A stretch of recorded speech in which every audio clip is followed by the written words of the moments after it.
Hello. Just about every church takes up an offering every Sunday as a way to continue the ministry of their local congregation. But the Madison Avenue Church of the Brethren in York, Pennsylvania puts a different twist on that once each year. They call it a reverse offering. Instead of contributing to the offering plate, everyone in attendance is given an envelope. Inside that envelope is a $20 bill. Yes, you heard it. A $20 bill. This is Brent Carlson. Welcome to Brethren Voices. Ed Groff is sitting beside me to tell us the story of the reverse offering given at Madison Avenue. Ed Groff, welcome to Brethren Voices. Hey, thank you very much, Brent. It's great to be here on Brethren Voices. Isn't it, though? Thank you so much. Well, tell us about this reverse offering. Well, last year, my wife and I were in Brethren Volunteer Service at actually Cross Keys Village in New Oxford, Pennsylvania. That's not too far away from York, Pennsylvania. We happened to go to a church at Madison Avenue Church of the Brethren one Sunday, and it just happened to be the morning that the reverse offering happened, and that was a whole new thing for us. I've never heard of this before. I mean, it's pretty unique. It kind of caught us by surprise, and we have an offering plate here, and can you imagine? Usually you're used to. So you get an offering. Yeah. And when you open the envelope, and there's money for you. So anyway, we both got offering envelopes, and we open them up, and there's a $20 bill. Amazing. A $20 bill, and the thing is that we were just visitors. Okay, we were just visitors, and immediately, I said to her, we shouldn't be taking one of these. We shouldn't be doing this. And maybe not. So what did they say? Did you ask? And so basically, the premises, their theme was gratitude. Anyway, everybody is supposed to take this $20 bill and give it to someone in need. And so it involves receiving, but more giving. And it's a really nice lesson in giving, trying to determine who can best use that offering. So you can give them the money, or can you buy something with the money and give it to them that way? Well, there's a number of things that are done. Some people decide to add something to it. Some people use it to going together and providing a special gift to somebody. So there's a number of things that actually happen. But you're not supposed to give it to somebody in your own family? No. Okay. The idea is to actually go beyond your own family to give to somebody else. After 2 or 3 weeks, they have another special service in which everybody comes together who receives the money, and they share with the rest of the people in the congregation how they spent the money, how they gave the money away, and they share their stories. So it's really a remarkable way of reaching out in the community. I mean, does every man, woman, and children? I mean, is it just for adults or for kids or? No, they really feel it's important to, for everybody to be involved. So anybody who's there gets the money. Gets the money, yeah. Okay. So you've got small children, and I know it involves families sharing and talking about how to spend the money, how to use the money, how to give the money away. But each person who gets the money gets to make their own decision. Right. About right. it. Okay. Yeah. And the parents aren't supposed to do too much influencing. Well, I would imagine they do a lot of listening and besides a lot of sharing. So tell us what they do with the money. Yeah, it's really quite interesting, and shows it's just such a nice way to go beyond themselves and everybody is kind of living different lives, and they run into people in different ways. And so over the last couple of years, these are some of the ways that people use their money. One person bought teddy bears and to support the Toys on Tots. 2 donations to hospice for working with a family that needed those kind of services. Of course, this time of year, Salvation Army is everywhere and fulfilling so many needs. So some people gave to Salvation Army. Right. Okay. Sick recipients pooled their money together, and they did used the reverse offering to a family who was battling leukemia. So 6 offerings puts $120 together, and that's what they pooled their money and gave it that way. Now the youth group pooled all their money, and they bought ingredients for a bake sale. And with the money that they received at the reverse offering, they profited over $400 for a special project. Yeah. Good for them.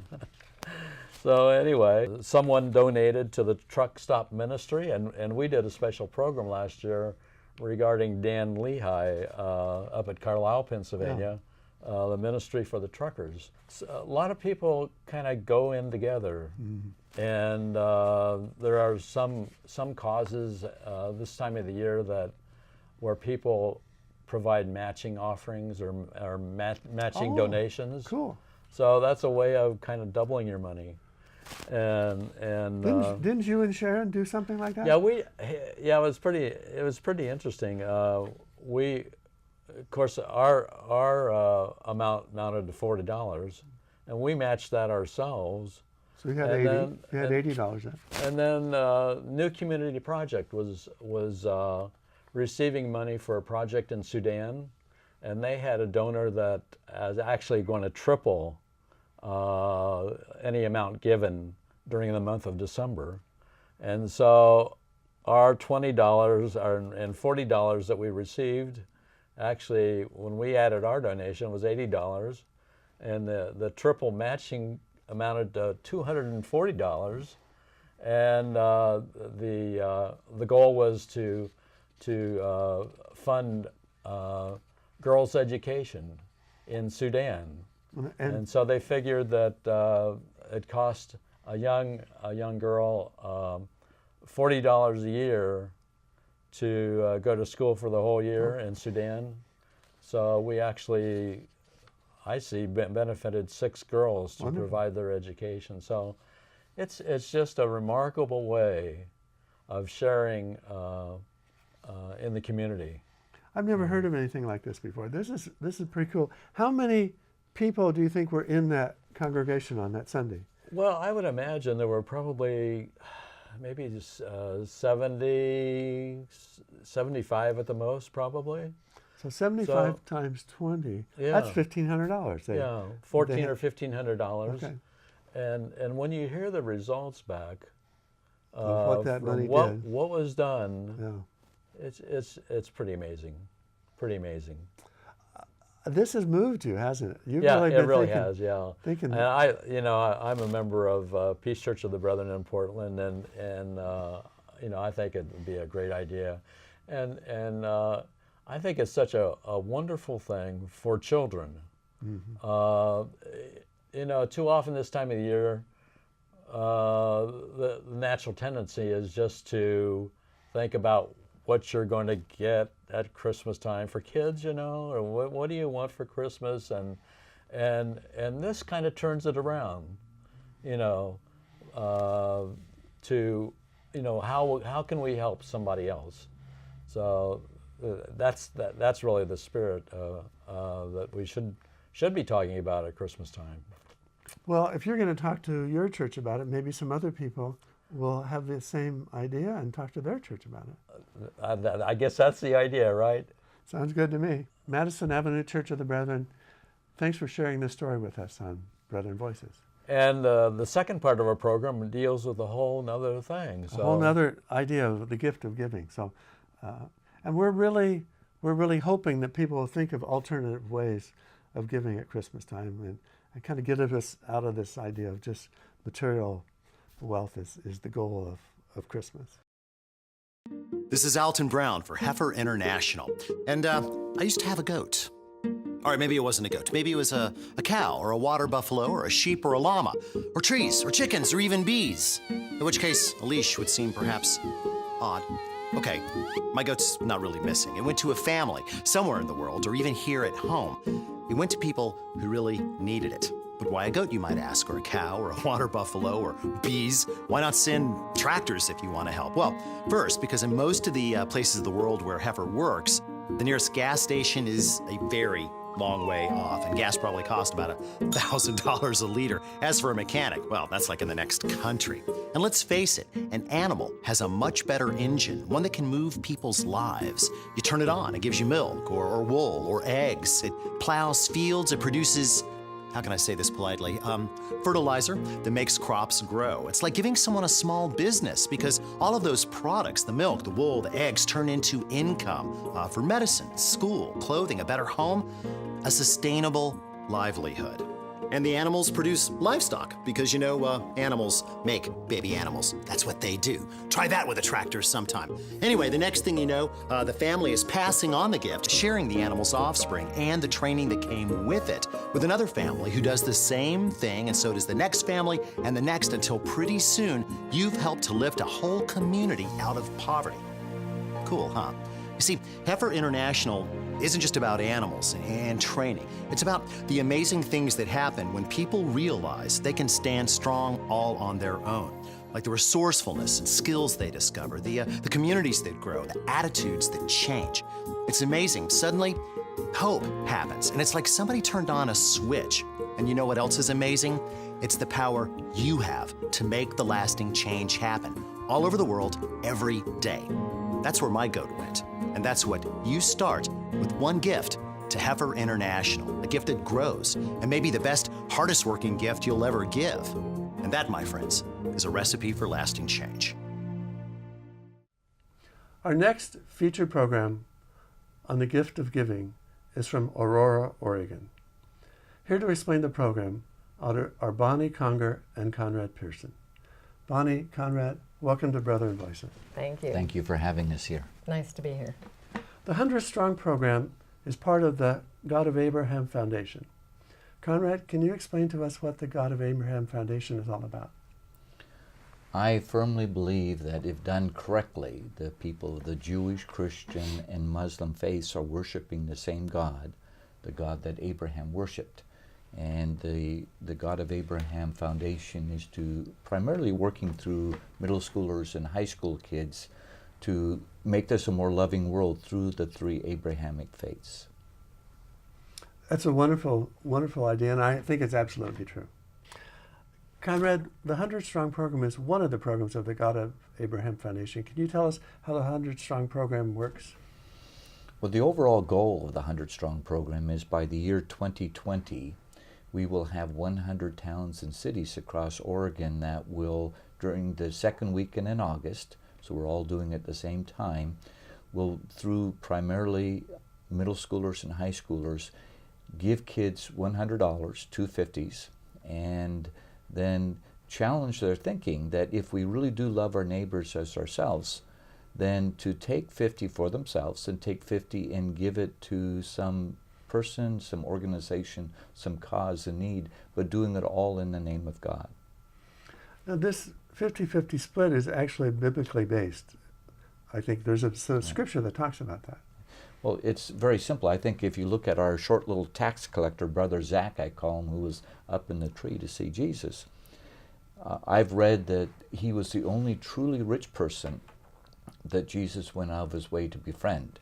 And as I was thinking about that, as I was reading and thinking about what Brother Zach did, he gave away half. And all of a sudden the light bulb went on, is that if you really do love your neighbors yourself, you will keep half, but you would give half, rather than the 90-10 split, which we're so used to learn, we've learned from childhood.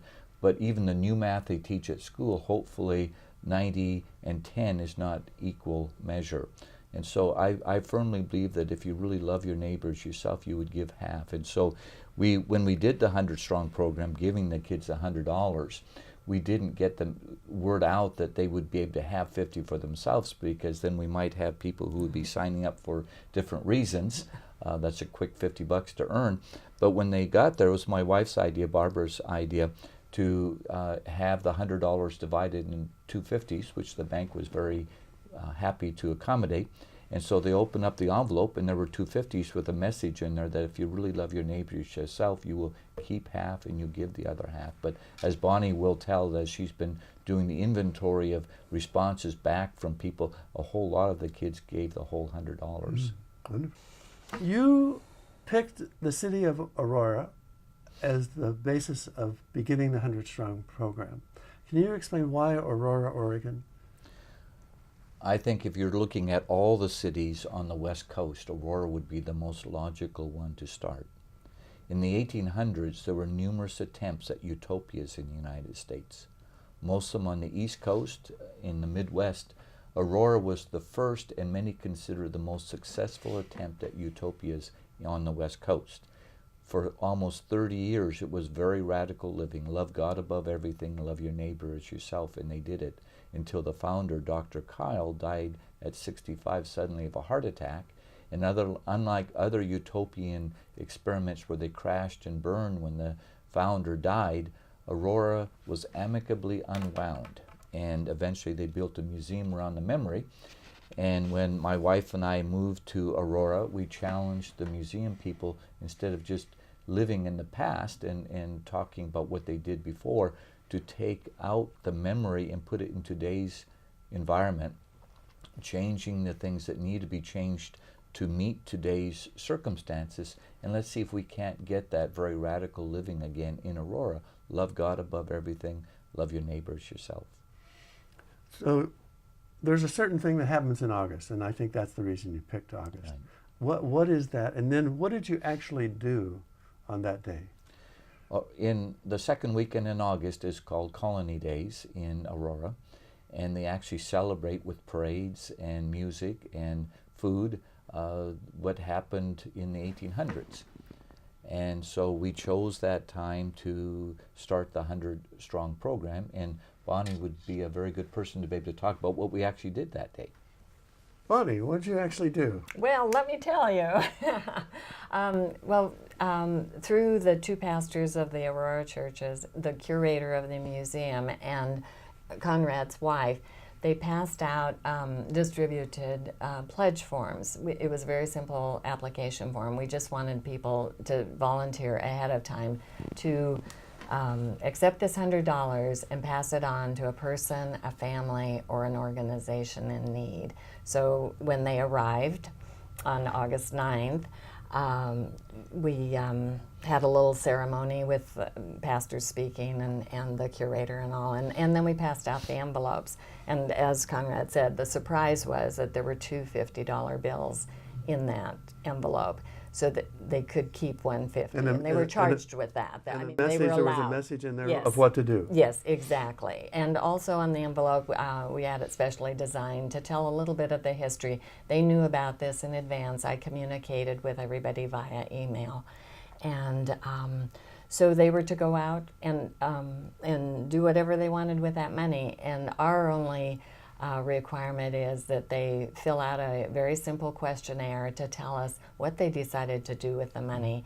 Did they give $50 away? Did they add some money of their own to it? Did they give all $100 away? Or the other option was they truly could keep the entire money, the entire $100 for themselves if they needed it. So I've been so lucky to get the questionnaires and hear what people have done, and a lot of the stories just give me chills. We've had a good response on the questionnaires. You gave the money out to 100 people. Right. So $100 to 100 people. Right. How did you select, or who selected those 100 people? It was simply word of mouth, and it was very random. It was, as I said, it was the pastors of the two churches, the Lutheran and the Presbyterian church, the curator of the museum, who knows most of the town, and Barb Pearson and a couple of her friends. So They were just basically going up to people, telling them the little story, and saying, "Do you want to do this?" and then they got an application. Yes. So that's how you controlled how many. Yes. You controlled the 100 Yes. by So if giving we out had 100. more than 100, we would have put them on a waiting list. One sad thing about it, it was the hardest amount of money. That was $10,000 project. It's the hardest $10,000 I've ever seen to give out, because a whole lot of people were skeptical. Yeah. They were just, well, what's the catch? What's the catch here? Nobody comes and just gives you $100. So what's the catch? And I had people that turned it down because they didn't believe it was too good to be true. In Oregon, we're very proud of the Solve program, where people go to the beach every year to help clean it up. And that's kind of a model for what we're hoping will happen is the second weekend in August, Colony Days in Aurora, but the people would go out into their neighborhood and in the name of God, that particular weekend, make this a more loving place. And I think it would be such a wonderful thing if we could take one of the least churched states in the Union doing one of the most godly things of all the states in the Union. Yes, wouldn't it be? I think it's very doable. And you're putting this program together. You caught the attention of William Shatner and Doug Llewellyn, who are national prominent people on TV. How did that happen? How did you get their help to promote the 100 Strong program? Actually, they came to us. William Shatner, who's amazing, he's 82, 83 years of age and still going very strong. Many people see the travel agency that uses him to promote and pay him millions of dollars to do that. On the side, he has an organization called Moving America Forward. And what they try to do is identify leading entrepreneurs around the country who they think are at the cutting edge of what they do and making America a better place. And instead of having to pay millions of dollars, if Mr. Shatner likes the idea, they'll do a 15-minute YouTube, air it on a network of about 30 million, and then give it to the entrepreneur and say, good luck. Well, they approached me earlier this year for Pearson Financial, because for our broker-dealer, we're the largest in the country for them, and we do a lot of charity. And I thought about for a while, and I said, I don't really think I need additional promotions for the company, but here's something we're doing in Aurora. And I explained to them the 100 Strong program, and the woman who was taking the notes said, wow, this gives me goosebumps even just writing about it. And she said, we've never done something like this just for a charity. He's always been an entrepreneur.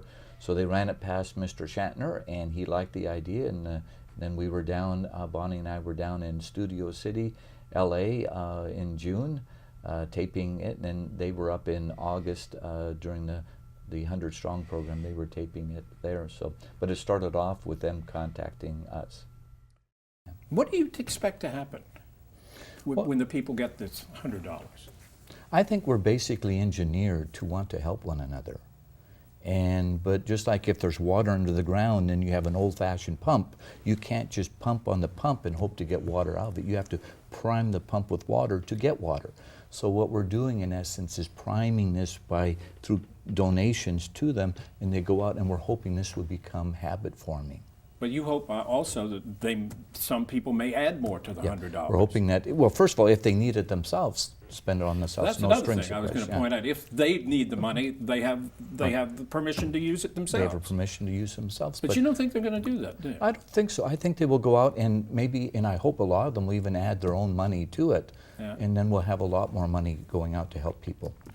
Well, there's more on the website than the video, but it's a very good thing to watch. And if you want more details about the program, you can go to the video and the website and learn about it.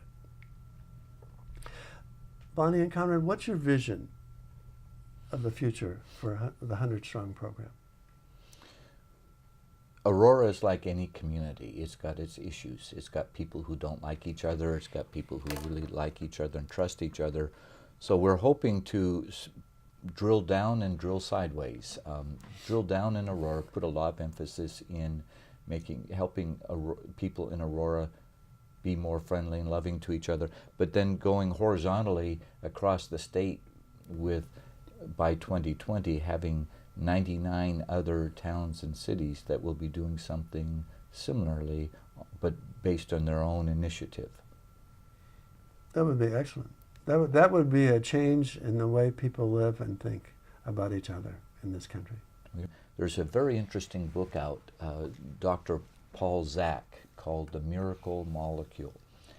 And it talks about what oxytocin does in our bloodstreams. Oxytocin is mostly known when a woman gives birth to a child, because despite all the pain that she's going through, she has a sense of euphoria and joy with this. But that's biologically engineered. That's oxytocin spikes upward in her bloodstream. It's not the overall level of oxytocin, because you can have people with very high levels of oxytocin who are just mean son of a guns. It's the spike upward. And what he discusses in his book, a very simple way of getting a spike upward in our oxytocin levels is when you do something nice for somebody, your oxytocin level goes up, and the person that received that nice effort, their oxytocin level goes up. So I find it very interesting that we're actually biologically engineered to do what God has, to get joy out of what God has called us to do, and love your neighbors yourself. Both sides of the equation, their oxytocin level goes up. They get a sense of joy of doing that. We'd like to thank the Madison Avenue Church of the Brethren in York, Pennsylvania, for their reverse offering and the inspirations that it's given to people. We'd also like to thank Bonnie Conger and Conrad Pearson for being on our program today and sharing the 100 Strong program. Bonnie, thank you. Conrad, thank you for being Thank you for with what us. you're doing. This is Brent Carlson. Bonnie Conger. Conrad Pearson, in the spirit of Star Trek, Peace. Peace.